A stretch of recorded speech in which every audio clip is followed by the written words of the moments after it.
start the podcast, I want to plug our New York City screening series, Pure Nonfiction at IFC Center. Each Tuesday, we host a documentary followed by a conversation with the filmmaker or other special guests. The series was previously known as Stranger Than Fiction, but changed its title in 2019 to align with our podcast. We've just announced the winter season that starts on February 5th with the roller skating documentary United Skates, followed by a live conversation with the filmmaker Tina Brown and a key skater in the film. 2 films from the Sundance Film Festival that I discussed last episode will come to our series.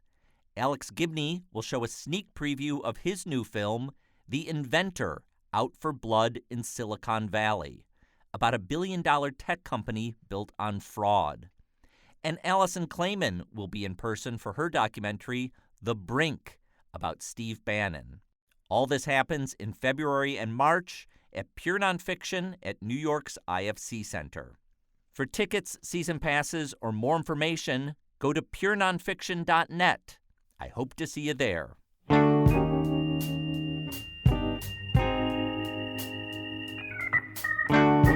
Now, welcome to our podcast, Pure Nonfiction, where we interview documentary filmmakers. I'm Tom Powers, the documentary programmer for the Toronto International Film Festival and artistic director for Doc NYC. On this episode, we hear a conversation called Getting Personal, recorded at the Doc NYC Festival last November. On the panel, I interviewed 4 filmmakers about their films that test the boundaries of keeping journalistic distance. I'll introduce each speaker as we hear from them.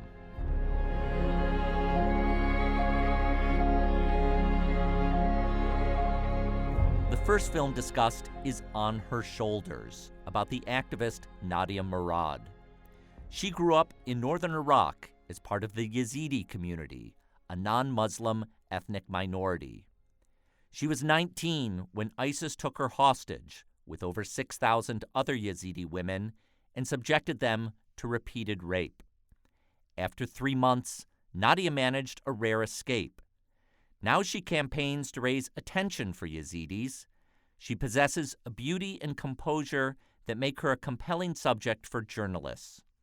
Filmmaker Alexandria Bombach documents the toll it takes on Nadia to tell her traumatic story over and over. How did you manage to escape? Will you ever go back to your village? And when you think about the men who raped you, what do you want to happen to them? Did you at any point try to talk to them? Did you try to resist? Could you tell him no? They killed your mother as well, I think. Last fall, long after the film On Her Shoulders was completed, Nadia was awarded the Nobel Peace Prize.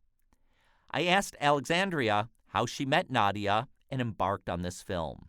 Yeah, Riot, the production company, reached out to me in July of 2016, and by then Nadia had been campaigning for a good 8 months already, and they wanted to make a short film about her, and then I immediately jumped on the project because I had seen her give her speech at the UN Security Council in December of 2015, which was kind of the spark of what made her the face of the Yazidis.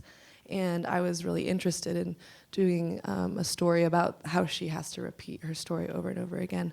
But then when I met her, it was just so compelling and actually really confronting how she was interviewed by journalists and these testimonies that she had to give over and over again, and how I saw it just took pieces of her every single time. So fought for it to be a feature-length film, and eventually we made a feature instead. So you identified pretty early on that that's the aspect that you wanted to make a big part of this film is the repetition of these stories. Exactly, because I think a lot of the times we could have, you could have gone into this film just making a story about her captivity and her experience with ISIS and kind of reflecting on her activism and showing her as a more heroic figure. But I think that lets us off the hook as an audience in so many ways. And this was the first time I was getting a behind the scenes of advocacy in the UN and these kind of meetings and seeing the relationship between a journalist and a survivor of this kind of trauma. And I think it was important, or I felt it was important to show the other side of what her work actually is. Because I think going in, people think it's a film about Nadia Murad, but when they leave, they realize it's a film about us. What was the process for you of being able to get into Nadia Murad's world? Because she is someone who would understandably be, protective, who has a life experience that's, hard to bridge. Well, going in, I was, of course, very nervous to have the conversation of what this documentary would be and how we would talk about access. But at that time, they were saying yes to every interview, yes to every journalist, and kind of going at this blinding speed. And so when I talked to her and Murad and tried to explain that this wasn't going to be the normal interaction that they're used to having, where a journalist interviews them, does a few B-roll shots and leaves, this was me going to be around the whole time. And Nadia just was like, yeah, sure. And that instant yes was actually really heartbreaking to me, because then I realized, it's not because I, persuaded her in some way, or that I'm special, or that we had some sort of special relationship. She was just saying yes to everything out of this deep survivor's guilt, and feeling that if anything can help, I'm gonna say yes to it. So that's what started the relationship, and that's how it felt. But it got to the point where I just really had to gauge myself when to put down the camera and not go by what Nadia was saying, because from really early in the morning to very late at night, she was working. And so if she had any kind of time to herself, those are the moments that you really hope for in a documentary, where like, oh, I want to show her in the downtime, but she barely had any. So I really had to think about those moments and be like, okay, I'm just going to let her be alone and not try and film her right now.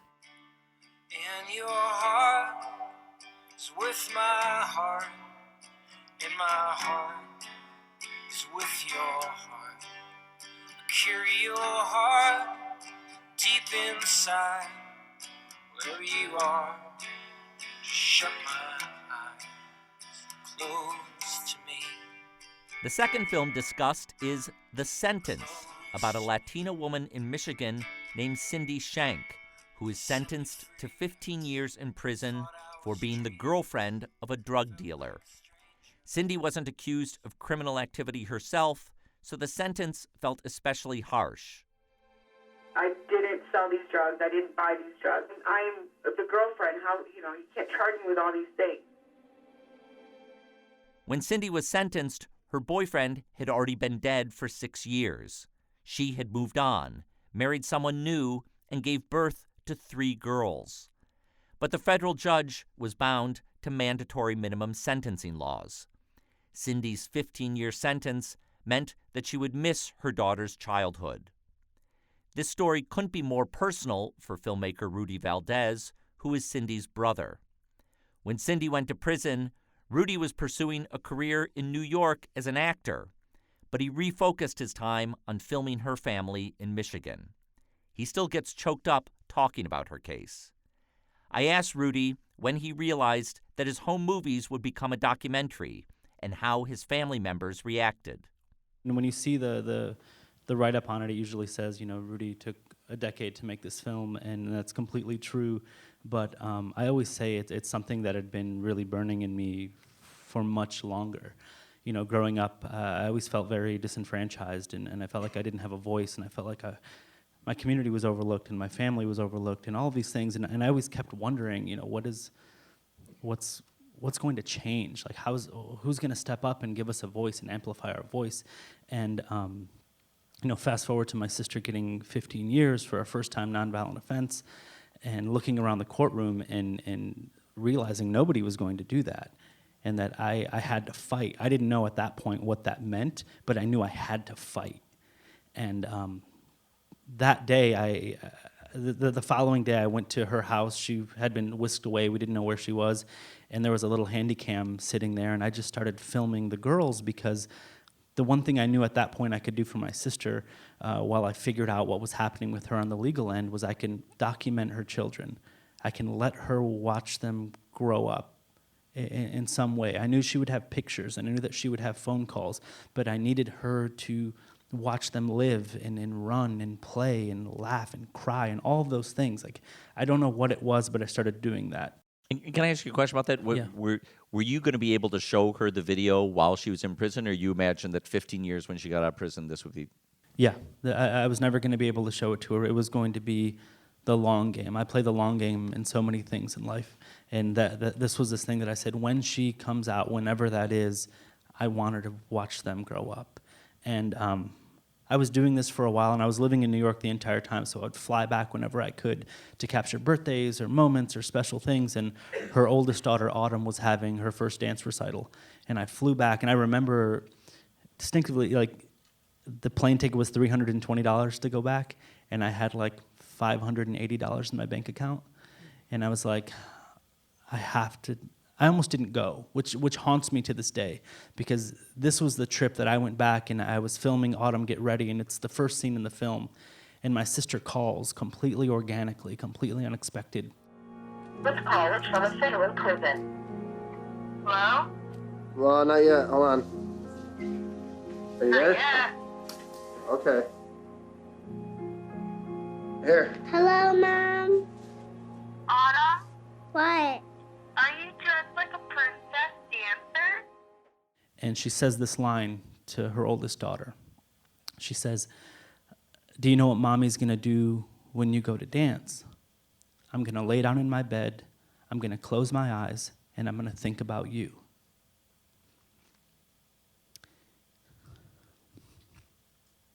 That line changed my life.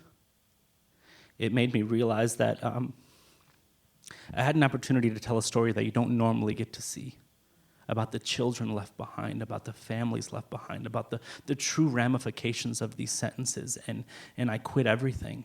I was a teacher, I was a writer, I was an actor. I quit everything, and I didn't know what it meant, but I thought in that moment, I'm gonna tell this story, and I'm gonna figure out how to tell this story, and I dove into documentary filmmaking. This was my film school. It literally changed my entire life. And you know, in a weird way, it wasn't my family's first rodeo. Like I said, I was an actor, and like most failed actors, I have a one-man show that I wrote. And it was all about the things that had happened to my family prior to all of this. You know, we'd had a rough go of it. And the sort of main thesis of that play was, I'm gonna take all the things that have happened, and I'm gonna make something good out of them. That's what I promised my family with that play. And when I started filming this, that was what I told them. I said, if you're open, if you're honest, if you trust me, if you let me tell this story, I will make something good.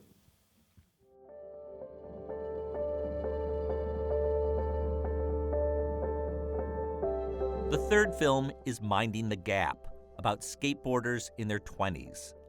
They are a diverse trio, white, black, and Asian, including the filmmaker Bing Liu.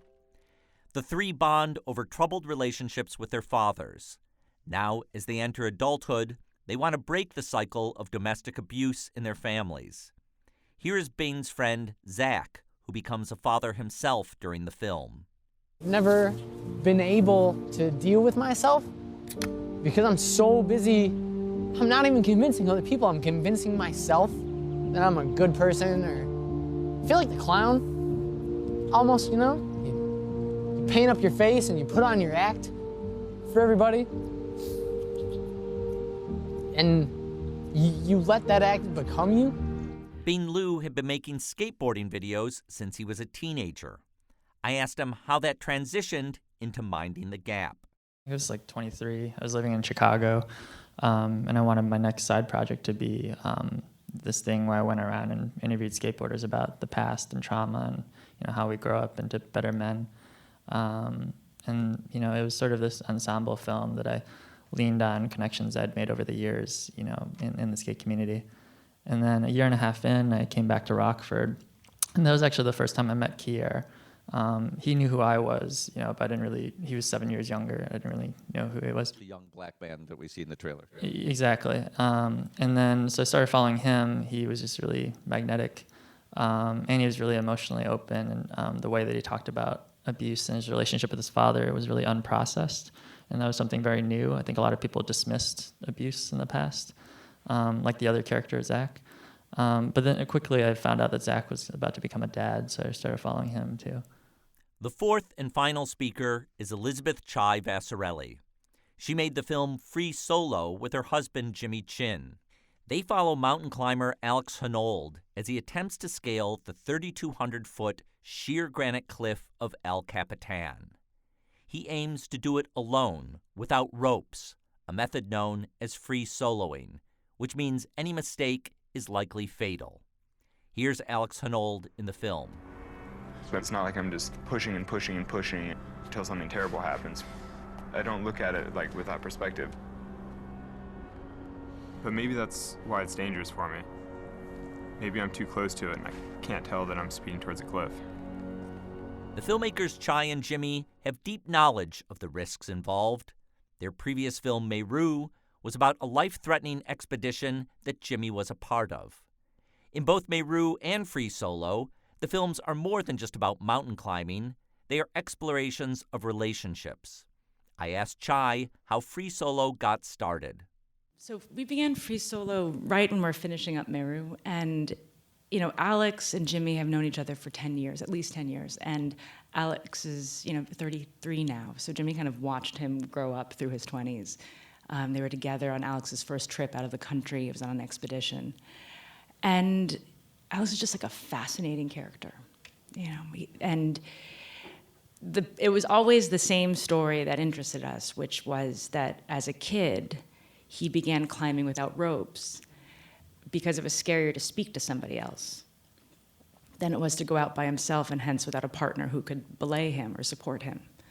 He was just that shy a person. It was excruciating for him. He was that shy. He was intimidated of vegetables, as funny as that may sound. Public speaking, intimacy in any way, and speaking to strangers. And over the course of his, career, he has taught himself how to eat vegetables. He's taught himself how to hug. He's taught himself how to move through fear. And his entire practice is about recognizing your fear and finding a way through it. And that always interests us because it was just such an, both Jimmy and I could identify and empathize with that type of fear, maybe not as extreme. But it was inspiring to us to see this man have this courage and move through his fears. But yes, it was an extremely dangerous film to make. And it was a very intimate experience, not only because he was our friend, and a very dear friend at that. It was that the stakes were just simply so high that, there was always an ethical question about, with the are the cameras going to make him more likely to fall? And accepting that, or not accepting that, is it still a worthwhile story to tell? And we always believed in Alex and this idea of his life of intention. He lives every day to the fullest, and clearly we did not think he would fall, or else he would not be there. But because of those stakes, it was just a very, very intimate. Everything was about trust. We had to trust him to make the right decisions. He had to trust us to make the right decisions. And the hardest part of it for him was not so much the climbing. He's a professional climber. He's done this all his life. He's shot with Jimmy for 10 years. It was the intimacy, because here is this guy who's scared of intimacy, and suddenly he had, 3 people living in his van with him. And I mean it, living. Sometimes we would sleep on the floor. In a van. In a van. It was quite comfortable. And he would be cooking for us. It was we just became this little unit, and he trusted us that these questions were important. And that thinking about his child, looking at his fears, documenting, him falling in love, which is what happens, were something we needed to make the film. And so it was just a very intimate. It was always about this trust. All these films, you've described them in different ways. Your life becomes intertwined with your subject's life. Often in talking about documentary film, we talk about keeping some critical distance between us and our subjects, in order to tell their story properly. I wonder where critical distance comes up in these films. Rudy, let me start with you, because maybe of all these films, critical distance would even seem to be the hardest when it comes to making a film about your sister. Was there any moment in this process, either shooting or in the edit room, where you felt you needed to have some critical distance? Yeah, definitely. I mean, I think, at the beginning, like I said, I didn't know what I was doing. I was literally just pointing the camera at what I thought was important. And at the same time, I dove into documentary film on the other side, and I became a PA and a sound mixer and additional camera, all these things throughout the years. And what happened was I started to understand the weight and the responsibility of a documentary filmmaker by working on other people's films, because I was working with a lot of different producers on a lot of different kinds of projects, and I kept, even though I was oftentimes not even the lowest person on the call sheet, but sometimes I wasn't on it, like I was literally an intern, like I wasn't supposed to be at most of these things, and I would find myself talking to producers and saying, should we be doing this? Is this okay? Because I kept saying, I'm doing this with my family, and I would never do that to my family. And so I kept building this. And by that you mean just filming people going through something very difficult, or pushing them with a question? Pushing them with a question, but also pushing in different ways, or overproducing. Like, I don't know, there's this fine line of like observational documentary and being there, because I just had a tough time anytime something felt like I was not giving the person the space, as you were saying. I always thought about my family, and I was like, is this the time when I would say I need to give them space, because above everything they're going through something.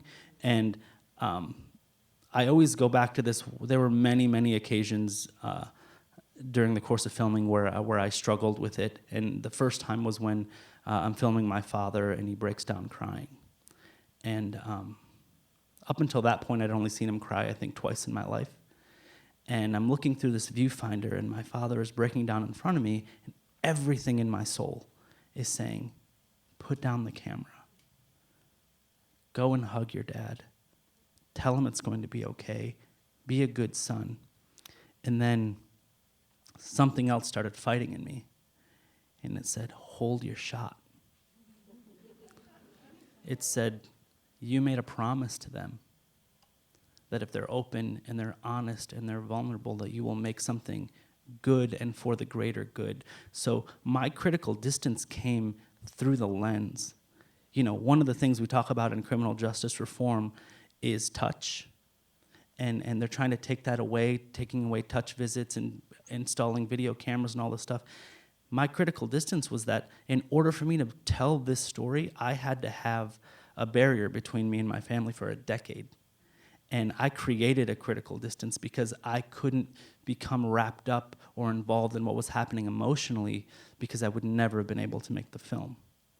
So my critical distance was when that starts happening to my father or to my niece or to my mother, I started saying, hold your shot. Are you in focus? Do you have enough battery? Do you have enough cards? How is the sound? Hold your shot. Do you have enough battery? Do you have enough cards?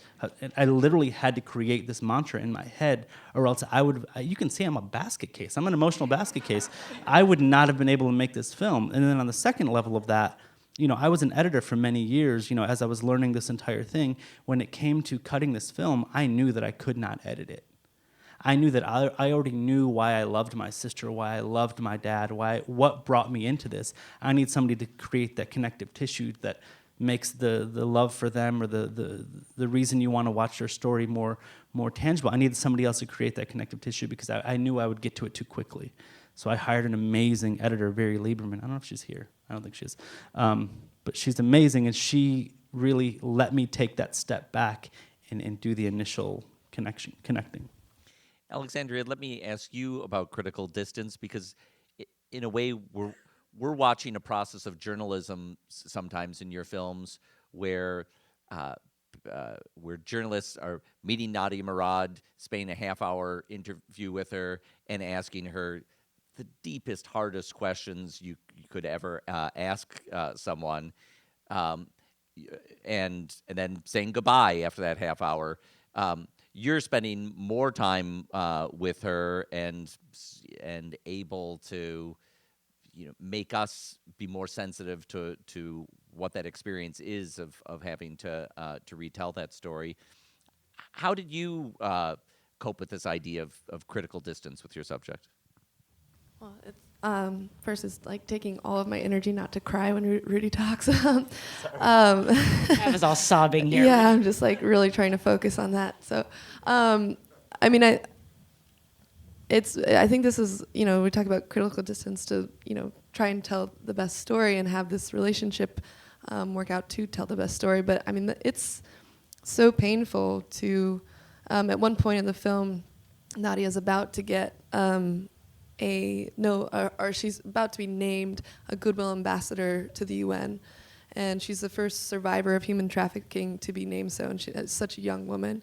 And it's an emotional moment for her, and it's also very conflicting because, all these awards and accolades are very strange for someone who's just wanting people to help and, make a difference for Yazidis and not necessarily always just focus on her. And she's a very reluctant activist in a lot of ways. In the morning, she was getting ready to go to the ambassador ceremony. I was filming her getting ready, and then we both sat down, and she kind of laughs, and she says, today's very hard for me, and she rarely ever looked at me in the camera. She just had gotten so used to me being there, she just went about everything. This was the first time she really addressed me as I was filming, and said, and I asked her, I saw her on her phone earlier, so I knew she was messaging her existing family members, and I was like, is it because you wish your family was here? And she looked at me and kind of just broke down and said, I wish my mom was here. And I, it took everything in me to, not, drop the camera or just start shaking, and the distance between me and her at this table, where I could have just put the camera down and hugged this person who's starting to cry. But instead I made sure I was in focus and that the exposure was right and she was in frame. And I think I heard this recently on another panel, but it was such a good point that you kind of lose a piece of your own humanity in that distance. And I think making the film was difficult, but nothing was more difficult than the edit when I really had a moment to unbottle all these emotions, because then you're just trying to bottle everything up and do your job.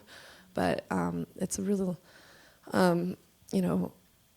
disrupting thing to your own humanity and emotions when you're not able to just act like a normal human being, and you have to have this distance between you and a person that you really care about. Bing, you're also talking to your friends, in some scenes to your brother and to your mother, about tough things that they've gone through, sometimes as they're going through them. How did you operate in those situations? I don't know. I mean, first of all, I think the stakes were a little bit lower than, what's right for this woman who's gone through all this stuff, and, your relationship with your family, and some literally life and death, for you. But I don't know. I mean, I feel like the relation. There was always just moments where, it just felt like, okay, we're getting to a point where the boundaries are getting crossed. Zach asked me to buy him beer one time. He's like, I'll pay you back. And I was like, this feels weird. But he's probably going to... Since he has a drinking problem. Since he has a drinking problem. But he's going to buy it anyway. And he's always, he's had a drinking problem for a long time. I don't know what is this going to do. What'd you do? I bought him beer. It was... and then, like early on in filming, I asked Kier, like, well, who are the men that you look up to in your life? And he was like, you're probably not going to put this in, Bing, but it's you. So, like realizing things, and that's not going to go away. I can't tell him, don't do that. We got to, remain objective. So I was just thinking a lot about, this is going to happen all the time, where relationships get muddled. But when does it have a consequence? It's actually, worth thinking about deeply. And that didn't happen in the film until one of the characters told me that, she was getting abused So then I had to consider, well, the way that I move forward is going to affect, her safety, possibly, the future of her relationship with this other man, the child that they're raising together. And so I went through a series of things. That's what ultimately led me to be in the film. I felt like, and I feel like this happens in personal films. Once you once you start to reveal the filmmaking, then you have more license to cross that boundary. And if you explain why you're doing that, and so I think that's why I interviewed my mom and brother. But my mom and brother, it was just over the many years, it was just like 2 shoots with my brother and 1 interview with my mom. And so, I think it wasn't. It was like they knew what they were getting into. Chai, as we've described the subject of your film, Alex Honnold is putting his life at risk. Even in the trailer we watched, you can see Jimmy reflecting on that, asking the question that you were referring to before. Does it make sense to be making this film? Does the very making of the film increase the risk? The project was going on for several months. There's money invested. There's time invested. At some point, does that become a pressure on your subject to do something that is a high risky endeavor? How did you negotiate? How did you and Jimmy negotiate that along the way? Well, in order to proceed with the film, we kind of came up with the guidelines we were comfortable with. And the primary one was to try to insulate Alex from all of our feelings, from production, from anything to do with, money. And in a very real physical way, it's like you see it in the film where there's a cameraman who can't watch. Okay, and he's like looking down, but he's not next to Alex, right? Because if he was next to Alex, he would maybe more subtly just look off to the side, because it's like this mirror effect. If we get nervous, he gets nervous. And just we're putting something in there. And I think it's the observer effect. It always will happen. But we were trying to control these emotions quite physically in front of Alex. But, I think it always comes down to judgment and trusting your own judgment. And, hearing all of you guys speak, I think a lot about the first film I ever made, which was in Kosovo, and it followed 6 friends after the war in Kosovo, and they were young, we were all the same age. And, I think it is really hard to look through that lens or in Free Solo, when Alex's girlfriend is telling him that she would does he take her into consideration when he free solos? And he says no. And on one hand, I think that I'm very aware that the camera is facilitating that exchange for the most often. There's a situation we've created by pointing the camera in it. And on the other hand, of course we've got to hold the shot, but I always, when I start to feel that feeling, when the tear drops down my face, those are the golden moments for me, because I know that's the truth, that's the emotional truth in that moment, and I always log it, being we just got the scene we needed. We can also now turn off the camera and move on. Always thinking about structure and what's exactly necessary. How do we create enough space for our subject? Which sounds weird because it's such an exterior thing, but it's actually quite a present thing for I think for all of us. So it makes me wonder, do you think that turning off the camera, knowing when to do that, is as important as turning on the camera? Sure, but I also think that, we all make observational documentaries, so it's also at a certain point the camera is just there. It's always there, and they trust you as a human behind the camera. But yes, there's certainly, especially in war situations, that sometimes you really have to turn off the camera. But if the camera's on, it has to be on for a reason. I want to ask each of you about the experience of showing your subjects the film once it was finished. Alexandria, can you talk about when and how you showed Nadia Murad on her shoulders? Yeah, that was really scary. Makes me shake even thinking about it. Because obviously she was just the only opinion I really cared about was Nadia's. And she and I watched the film a few months before the premiere at Sundance, and I went to Germany to where she was to show her, and we just watched it on my laptop, and she didn't move the entire time, which was really terrifying. And she speaks English much better now, and so she understood everything that was going on, and she laughed at all the right points. A few funny moments in the film, which was really encouraging, and but she was so still. I was just like sweating through my entire body, just kind of like feeling her presence watch the film. It was really scary. But then when the credits started to roll, she just like slowly turned to me and said, "Wow, powerful." And I think she was really blown away because she hadn't seen anything done on the work, and it was showing her doing so many different types of things and really recognizing the work that she has to do. Everything she was used to was just the retelling and often the sensationalizing of her captivity. And so I think she was really thankful for that. She was really thankful that the film was called On Her Shoulders and not Nadia, which meant a lot to me. And I think she was also really surprised because I look really disheveled when I'm filming. I look like a total shit show, so I think she was just honestly surprised that I got my shit together. Yeah, she was like, "Wow, you really did something here." So I was really, really grateful for that moment with her. Rudy, when it came time to share with your family your film, what were you concerned about, and what was that experience like? It was interesting because over the course of the entire decade of making the film, I never showed any of them a single frame of anything.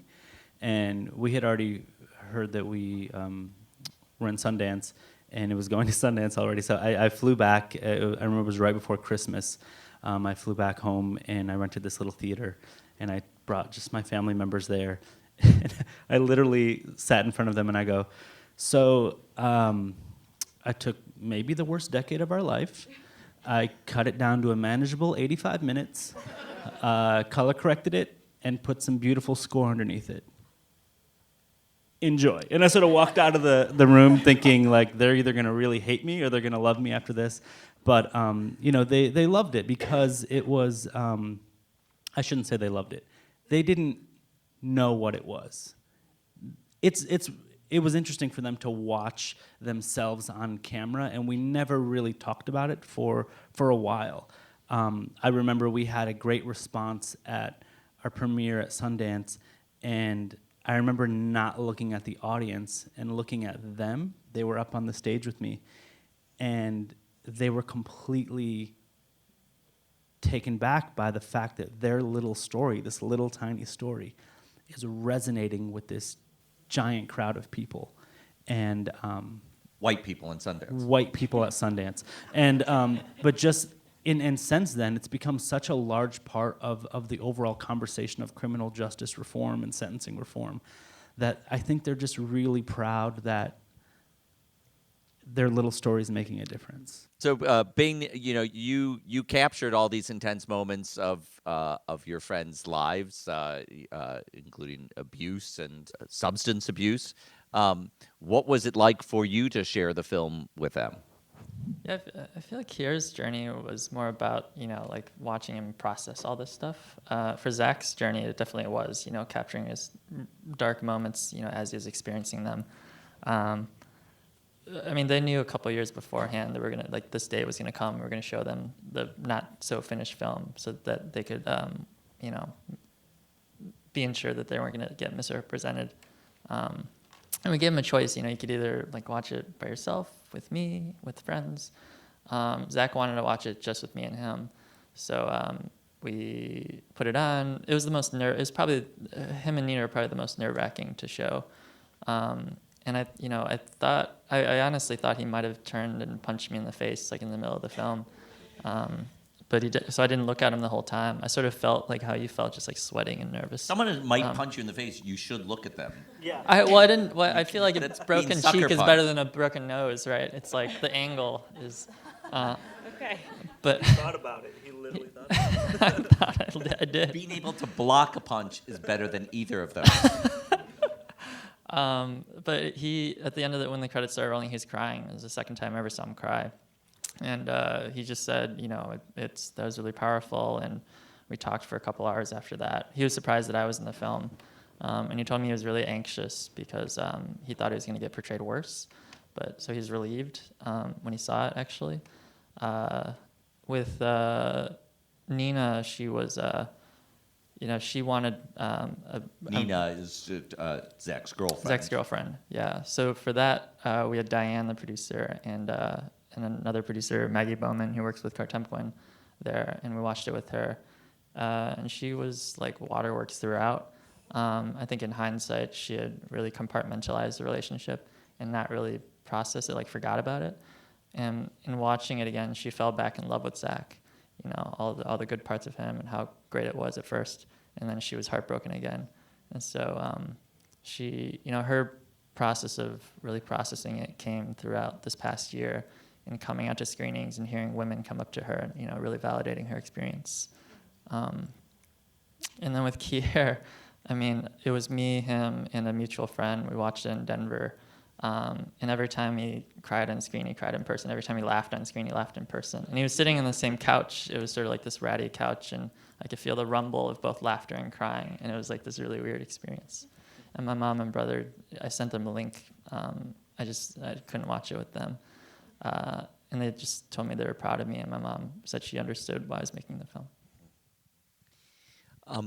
Chai, for you, what was the experience of showing the film with Alex and his girlfriend Sani, who's a big figure in the film, and what were you most concerned about? What was I most concerned about? I wasn't. I was most... I don't know. I really believe that you shouldn't show your subjects any material or anything while you're filming, because I think it just makes them think about how they look and think about, it becomes a self-referential thing. So we invited Alex to see the film, and he had his hoodie over his head, and he was like, you can imagine what Alex was looking like. And Alex has the exact opposite response that everyone else does, where he is cringing during the first hour of the film. Every time there's a relationship talk, every time you hear something emotional, every time his mother speaks, he's dying. And then the last 30 minutes of the film, where he's climbing El Capitan, where most human beings are cringing and sweaty palms. When everyone else is freaking out, Alex sits there with this smile and he glows.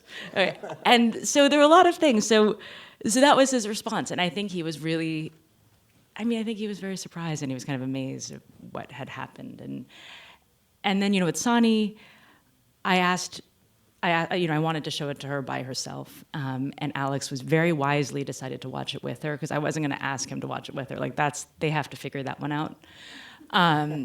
And they watched it together, and she cried, but she really appreciated it. But the thing really happened in Telluride when it was first shown. It was late at night, and our entire crew was there. Tommy, every cinematographer worked in it, our producers, and Sani, and everyone sat in a row watching this movie, just sobbing. Because I think there was a PTSD situation that's real. So everyone was reliving it, that we put it all away for so long. But, now that the film is being received and people are watching it and Alex has been out there, it makes me think about this thing about the movie where Alex has always done this by himself. That's the point. He's a loner, He preferred to be alone. He was scared to be with other people. And suddenly, the greatest climb of his life, is actually about connection, where he had us there next to him dangling. He had a girlfriend who finally, the first woman in his life who's just I love you for who you are. This makes me uncomfortable. And now he has all of us who see what he does. And I think it's just been a very, Alex is evolving, and this is a lot, but it's also, I don't know, kind of amazing that he's having that experience and being able to share it with other people.